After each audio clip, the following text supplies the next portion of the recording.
Sveiki! Pakalbėkime apie problemų sprendimą Lean sistemoje. Čia mes sutinkame labai svarbų Lean instrumentą, vadinamą A3 problemų sprendimo formą. Pasižiūrėkime, kokia jo logika. A3 remiasi universaliu Lean darbo algoritmu, kuris sako: suprask situaciją, žinok, ko sieki, remkis faktais, sprendimus patikrink ir būtinai juos įgyvendink. Tai yra Lean namo viena iš centrinių dalių. Lean požiūris į problemas geriausiai apibūdinamas tokiu pasakymu: jeigu jūs neturite problemų, tai ir yra jūsų problema. Nes Lean problemos tai yra auksas. Jos parodo jūsų tobulėjimo galimybės. Reiškia, jeigu jūs neturite problemų, jūs nematote savo tobulėjimo galimybių. Kaip tik problemų sprendimas yra Lean pagrindinis mokymosi kelias, jisai labai gerai aprašytas Džono Šuko knygoje Managing to Learn 2008 metais išleistoji. Ši knyga yra išleista lietuvių kalba, vadovauti reiškia mokyti 2011 metais. Taigi, kas tai yra problema? Greičiausiai tai yra kiekvieno vadybininko kasdienė duona, neleidžianti mums užmigti. Ir problemų sprendimas yra tai, su kuo mes susidurime kiekvieną dieną. Gerai tas, kad problemos turi savo istoriją ir aplinkybės, kurias mes galime analizuoti ir tokiu būdu mes galime jas įtakoti. Problemos yra procesai, mes juos išanalizuosime ir pakeisime, tada jų neliks. Taigi skirtingo sudėtingumo problemoms, kas yra gyvenime, reikia įvairių instrumentų. Vienas iš jų kaip tik ir yra A3. Jeigu mes norėtume apibūdinti, koks yra idealus problemų sprendimo būdas, kokiom savybėmis jisai pasižymi, greičiausiai mes norėtume, kad visa informacija būtų prieš akis vienoje vietoje.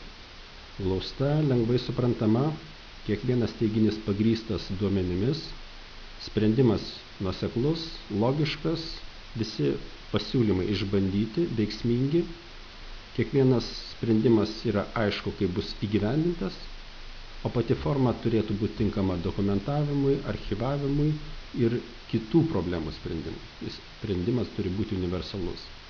Reikia pasakyti, kad A3 problemų sprendimo forma atitinka visus šios reikalavimus, dėl to ji ir yra toks galingas instrumentas.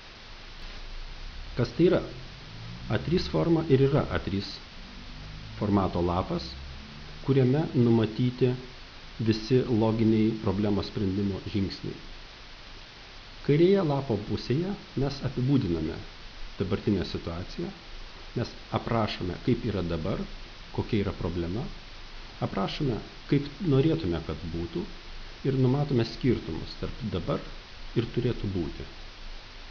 Dešinėje lapo pusėje mes parodome, kaip mes problemą išsprendžiame, kaip mes likviduojame tuos skirtumus tarp dabar ir turėtų būti, kaip mes ištestuojame sprendimus, koks yra mūsų gyvenimo planas ir kaip mes patikriname rezultatus. Taip pat čia mes nurodome sprendimo autorius ir A3 formos versiją ir nurodome suinteresuotus asmenis, kokius procesus, kokius vadovus šie sprendimai palies. Truputėlį detaliau, A3 formos skirsniai yra visų pirma yra pačios problemos apibūdinimas ir situacijos pagrindimas, kaip yra dabar, yra numatomi tikslai ir uždaviniai, ko mes norėtume pasiekti, mes analizuojame trūkumus, ko mums trūksta iki tikslų pasiekimo ir darome pasiūlymus, kaip mes išspręsime tas problemas. Numatome problemų sprendimo planą, numatome grįžtamą į ryšį, kaip mes rezultatus tikrinsime ir pasakome, kokie suinteresuoti asmenys jame dalyvauja, su kuriais mes turėsime derinti savo sprendimus ir kurių nuomonė mums yra esminė, kad sprendimai būtų efektyvūs. Taigi, kaip mes pildome A3 formą? Visa svarbiausia informacija turi sutilpti ant vieno A3 lapo. Tai yra esminė savybė ir kaip tik dėl to A3 forma yra tokia efektyvi. Visas teiginių ir informacijos pobūdis yra glaustas. Glaustumas yra būtinas.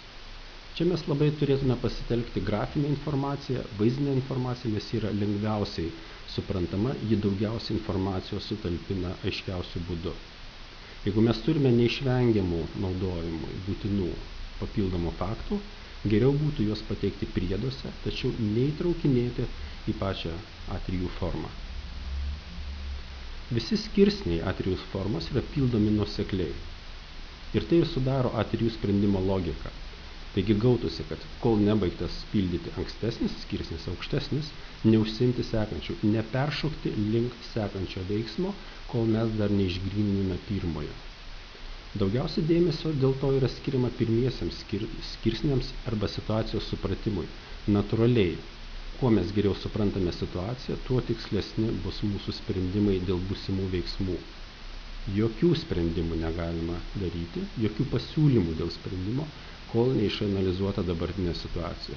Tai yra viena iš pagrindinių tradicinės vadybos klaidų, kada mes dar nesupratome, kas atsitiko, o iš karto žinome, ką su tuo darysime.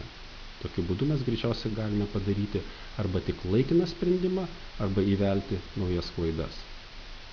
Yra visiškai natūralu, kad pildant A3 formą būna labai daug taisymų. Dėl to rekomenduojama A3 formą pildyti pieštuku, rašyti ranka, nes redakcijų gali būti ir 5, ir 10, ir 20. Labai svarbu, kad skirsnių formatas nepribotų pildančio problemą sprendinčio minties. Skirsnių formatas gali būti keičiamas pagal poreikį. Čia kur kas yra svarbiau, kad faktinis glaustumas būtų išlaikytas. Jeigu kažkuriame skirsnyje mums reikia daugiau vietos, nes ten yra daugiau svarbios informacijos, mes taip ir padarykime. Tačiau išlaikykime visą bendrąją A3 formą ir bendrąją sprendimo logiką.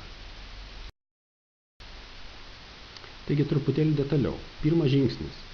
Visų pirma, mes tiesiog identifikuojame, apie ką yra šis A3 sprendimas, A3 forma. Tai yra tema, gali būti padalinio pavadinimas, projekto pavadinimas, kodas arba panašiai. Tada pirmame skirsnyje mes aprašome pačią problemą. Geriausia tai yra pasakyti vienu sakiniu, kokia yra problema, kurią mes čia sprendžiame. Kas konkrečiai yra. Tada mes pagrindžiame, koks yra problemos sudėtingumas arba kokios sunkumo yra pasiekmes šios problemos mūsų procesams ir mūsų organizacijai.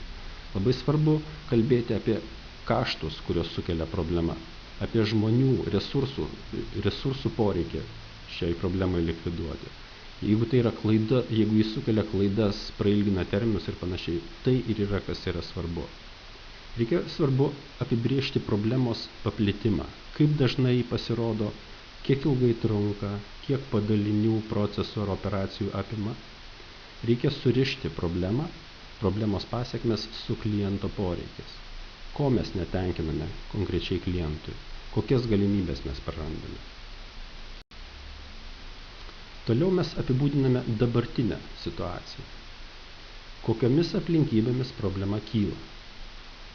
Kur tai yra, kokioj vietoje, kokiam padalinyje, kokiomis aplinkybėmis, kokiose operacijose, kokioje padalinių sąveikoje ir panašiai. Naudokime čia grafinę informaciją, schemas, nuotraukas, nes tai ir yra geriausia forma, kaip perteikti šią sudėtingą informaciją. Aplinkybės yra daug informacijos reikalaujanti vieta. Tekstą naudokime tik minimaliai, duokime vizualiai suprasti. Reikia eiti į gembą ir pasižiūrėti, kokios tos aplinkybės yra konkrečiai toje vietoje. Reikia ištirti problemos aplinkybės vietoje ir surinkti pirminius duomenis patiems. Visus apibendrinimus atlikti patiems. Be abejo, mes kartais galime rasti visiškai akivaizdžias problemas, kurias galime pašalinti to jau pat, be jokių didesnių svarstymų. Jeigu mes matome, suderiname su interesuotais asmenimis ir jas šaliname. Nelaukime, kol pabaigsime visą A3 formą pildyti. Taisykime jas to jau pat. Jeigu pažiūrėtume į Demingo tobulėjimo ciklą, planuoti, bandyti, tikrinti ir veikti, Šiuo atveju mes apibūdindami dabartinę situaciją, mes esame planavimo fazėje, mes planuojame savo veiksmus.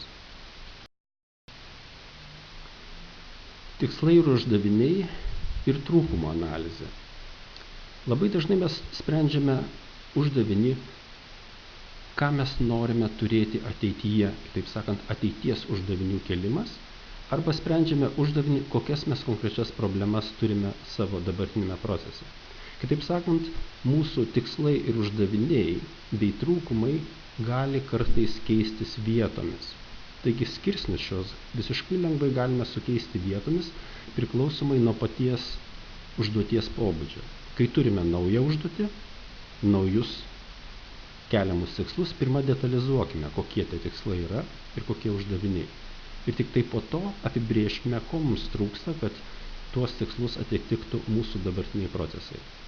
Kita vertus, kai taisome konkrečią turimą problemą, pirmą detalizuojame pačius trūkumus, o po to jau tikslus ir uždavinius, iki ko mes turime pakeisti, kiek mes turime pagerinti savo procesą.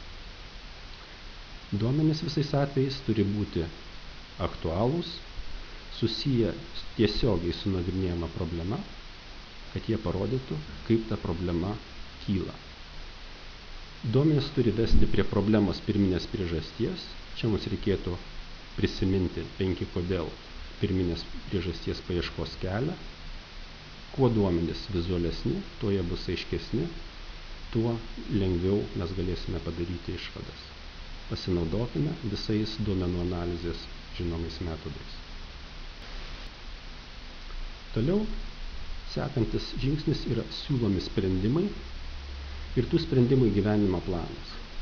Jeigu mes situaciją išanalizavome pakankamai tiksliai ir pakankamai detaliai, mes ją supratome ir žinome, kokios yra problemos priežastys, tai natūralu, kad siūlomi sprendimai tampa visiškai akivaizdus. Jie išplaukia iš pačios situacijos suvokimo. Taigi sprendimai turi būti nukreipti į išanalizuotas priežastis, jie turi būti konkretus, deleguojami konkretiems veiksmams žmonėms. Sprendimuose neturi būti neaiškių formuluočių ar ilgų tęstinių užduočių. Jie turi būti konkretizuoti į konkrečius žingsnius. Sprendimų pagrindų parengiamas įgyvendinimo ir kontrolės lapas. Ką darom, kada darom, kas atsakingas ir kaip tikriname. Ir mes numatome, kaip mes matuosime rezultatus. Kaip mes tikrinsime, kad mūsų siekiamas rezultatas yra pasiektas arba mes prie jo artėjame. Koks tai yra rodiklis? Demingo tobulėjimo cikle, planuoti, bandyti, tikrinti, veikti, mes čia kalbame apie bandymo etapą, do. Rezultatų siekimas, sprendimo standartizavimas. 8-9 žingsnėje mes turime grįžtamąjį ryšį ir suinteresuotus asmenys. Grįžtamasis ryšys yra pasiektų rezultatų tikrinimas. Mes įgyvendinami savo numatytas priemonės turime pastoviai tikrinti, ar tie rezultatai atitinka mūsų lūkestį. Mes turime kontroliuoti įgyvendinimo eigą. Turime lyginti rezultatus su tikslu, įvertinant tame tarpe ir finansinę jų naudą. Mes turime tikslinti veiksmus, jeigu rezultatas mūsų netenkina, jeigu jis yra netoks, kokį mes numatėme. Šiuo atveju tai yra Demingo cikle tikrinimo etapas. Kita vertus, jeigu rezultatas mus tenkina, jis yra kaip tik toks, kokį mes numatėme, mums reikia standartizuoti naują darbų atlikimo būdą, mums reikia paskleisti naują praktiką, apmokyti darbuotojus ir taip toliau. Čia mes galime numatyti naujas ateities užduotis, nes mes įgyvendinę tobulesnį procesą, mes matome naujus tikslus, naujas galimybės. Be abejo, mes visus veiksmus turime suderinti su suinteresuotais asmenimis. Pildant A3, pakankamai naudingi tokie paprasti praktiniai patarimai. Visą informaciją pertek glaustai, vertink, nušlifuok kiekvieną žodį. Visą laiką prasmė yra svarbiau už formą. Jeigu parašysi ranka, visiškai tinka.